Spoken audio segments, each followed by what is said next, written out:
looking back, I've been doing a bit of work for the Famous Grouse over the last few months, and I've gone through the test matches, obviously, that you guys played, and everyone speaks about that second test match in 2009. And sometimes when you look back on games, people say, oh, yeah, it was one of the best test matches. You'd be like, yeah, all right. I'm telling you now, if any listeners haven't seen that game, get it on YouTube. 2009 second test match. You were obviously in the middle of that. And you can maybe give us a kind of wider... Yeah, well, let's talk about your eye being pulled out by Scott Berger. Let's get a headline. What happened there? And one eye. You've only got one eye. One eye. And you talk about the physicality. Come on, what's it like? My mates still give me, like, anytime we're on the piss and it comes up, they all go, oh, my eye. You know, they absolutely love that. It was an astonishing decision because we were privy enough to the conversation between touch judge and referee. And he blatantly said it was an eye gouge. You know, it was bizarre that he only got a yellow card. I suppose he was on his 50th cap. It would have been hard enough for him to get out alive of Loftus Versfeld if he'd given a red card. But that was obviously a crazy moment. But look, to get to the real important stuff, it was an unbelievable game. As you said, like, if anyone watching that game, I mean, probably the standout memory, really, aside from obviously the loss, was really disappointing, right? And we probably threw away a few easy ones. You know, in terms of tries off set pieces, they're always disappointing ones to give away.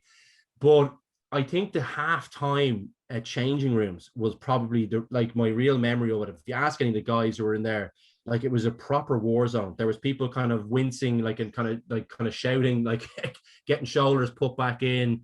You know, it was played at a ferocious pace as well. So everyone was kind of, you know, it was fairly frantic as well. For the first couple of minutes, it was an amazing experience. Like, even coming into the ground in Loftus Versfeld, they're throwing kind of beer at the bus. And as much as you're kind of like getting, like, you're G'd up going to the hotel, you get your jersey, there's a pre-match speech from Willie John McBride or whoever it is. It's definitely a cauldron, and it's a brilliant place to play rugby. And all the big staffers are out with their brides, you know, had a few beers. And it's very, very, like, all of South Africa is very much, you know, hostile enough at the stadiums, really friendly afterwards and around the place. But it's a super place to play rugby, and you've got to front up. And that match it's the best rugby match I've ever played in, despite the result. Purely, like, the quality and the commitment from everyone involved. I mean, it was just it was an amazing experience. Yeah, disappointing, but great. Like. And on that game, obviously it's been played at Loftus Versfeld at altitude. You know, the British and Irish Lions players aren't going to be used to it. How quickly were you adapting to it? Because having played there, the games are just, it's so hard to explain how different the games can be. And you can see those areas, but you can see that intensity, and you're blowing literally out your arse from minute 5, aren't you? Because of the altitude. Do you think it's going to have a massive part to play again this summer? Do you think it gives them a huge advantage? Because obviously 2 of the tests are at altitude, aren't they? Yeah, I do. I think it takes a while to get used to it. And you guys will know, like, one of the key things with playing top class sport, I think any sport, is kind of fitness, because it allows you to think, you know. So if don't know anything about it, mate. Don't know anything about it. But you were fit in your mind, Goody. Yeah. No, I think, like, you know, the key part in staying calm and delivering, you know, on all the skills and the physical part of it is actually being able to think clearly. That's the hardest part, because you're blowing 5 or 10 minutes earlier than you normally would be. You're kind of saying, geez, like, am I going to be able to get through this?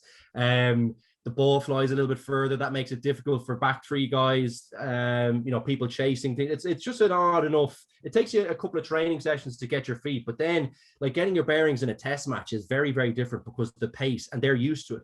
And Ellis Park as well. Like, I don't know if many people will know, Johannesburg is actually very high altitude as well. So that's actually a tough place to play your rugby as well. So, like, it is very difficult. I'm disappointed. I should have looked at this, but I'm pretty sure there's no test in Loftus Versfeld. I haven't looked at it in a while. There's two in Joburg, isn't there? Yeah. So I think it is. Cape Town.